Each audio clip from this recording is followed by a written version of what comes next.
Сәлем достар. Бүгін мен сіздерге өзімнің түйреуіштерімді көрсеткелі отырмын, және қалай тағатынымды міне бәрін видеоға түсірдім. Мына ақ жейдеме мынандай ақ маржан түйреуішін тақтым. Менің ойымша енді әдемі жаңа ақ жейдемді көріктендіріп жіберді деп ойлаймын. Енді бұл менің ойым. Міне мына ақ жейдеме керемет әдемі жұлдызша түйреуішімді тақтым. Мойныма қысылмасын деп сыртынан ғана тақтым. Сонда бірінші түймені түймелемейміз. Мойнымызды қыспайды. Емін-еркін тұрады жейдеміз. Мына блузка менің мамамның киген блузкасы, маған берген. Бір 37 жасымда берді-ау деймін. Қазір мен 63-темін. Қараңыздар, қандай керемет. Сапасы қандай өте жоғары. Мен бантик сияқты байлағанды ұнатпаймын, сондықтан мына жерге міне түйреуіш қадап қойдым.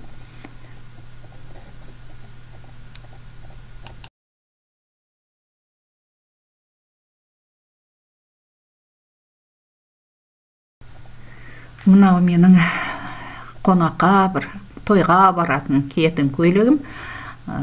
Көйлегіме жұлдызша тақтым. Керемет. Монжақ тағуға да болады. Кейін тағы да видео түсіремін монжақтарымды қалай тағатым туралы. Бірақ мына көйлекке монжақтың қажеті жоқ. Міне мынандай түйреуіш жұлдызша өте әдемі.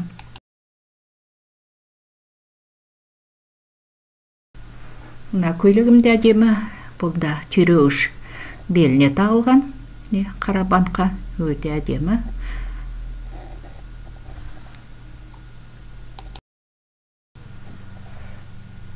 Мына көйлекке 13 жыл болды. Көршіміз Сәуле тіккен. Мен 50 жасқа толғанымда. Түйреуіші белдігінде өте әдемі. Қара бантқа. Мынандай керемет түйреуіш қадалған. 13 жыл болды бұл көйлекке. Енді мына көйлектің ортасына тақтым түйреуішті ақ монжаққа. Монжақты алып тастауға болады, монжақпен бірге тағуға. Енді кім қалай таққысы келеді, солай тағады ғой. Мына көйлегіме, міне көрдіңіздер ме? Керемет әдемі ақ маржан міне. Жемчуг дейді ғой, ракушкада тұрған. Кішкентай нәрсе міне көйлектің өңін ашып, сәнін кіргізіп тұр.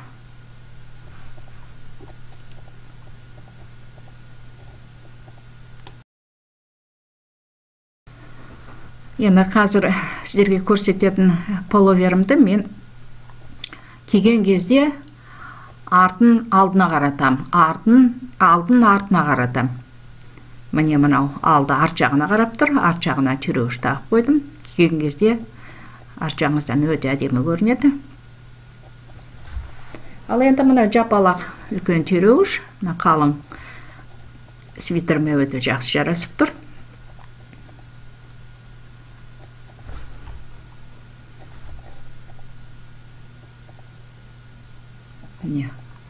Жағасына тағып қойдым, ыңғайлы, киген кезде өте әдемі көрінеді.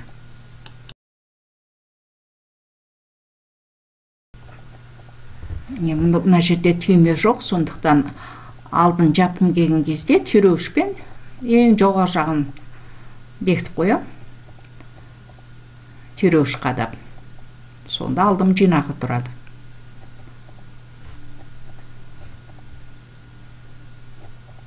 Мына жерде де түйреуіш. Ал мына жаңағы жейдеміздің жеңіне тақтым мен. Түйреуішті. Жеңінен де өте әдемі көрінеді.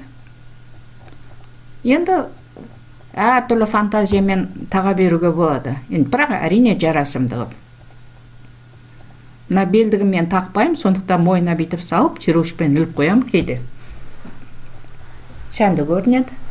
Мынау қысқа пальтом мысық тағып қойды, мәне көзі қап-қара әдемі мысықты. Енді түйреуіштерді мынандай арты туфлиларға тағуға болады. Мына замшевый туфлима екеуіне тақтым. Киген кезде өте ыңғайлы, ештеңке түспейді, жерді мазаламайды.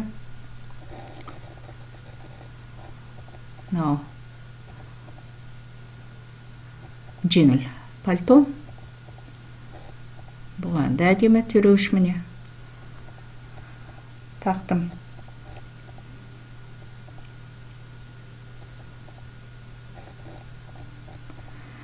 Мынау енді пиджак жалтырап тұр өзде. Бұл кешкі тойға киетін пиджак қой. Мына жерде арыстан тұр. Жақынырақ кеп үңілген адамға, бірақ білінеді, әдемі көрінеді.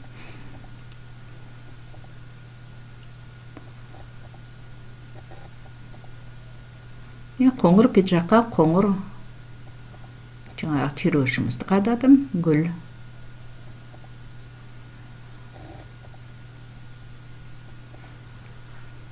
Енді мына көйлекке моншақты иығынан асып қойдым. Моншақ түсіп кетпес үшін жаңағы түйреуішпен қададым. Міне бүгін сіздерге мен түйреуіштерімді, сәнді түйреуіштерімді қалай тағатынымды көрсеттім. Енді сіздер де пікірлеріңізді жазыңыздар. Сіздер қалай тағасыздар, бөлісіңіздер. Келесі жолы қалай моншақ тағатыным туралы көрсетемін сіздерге келесі видеода.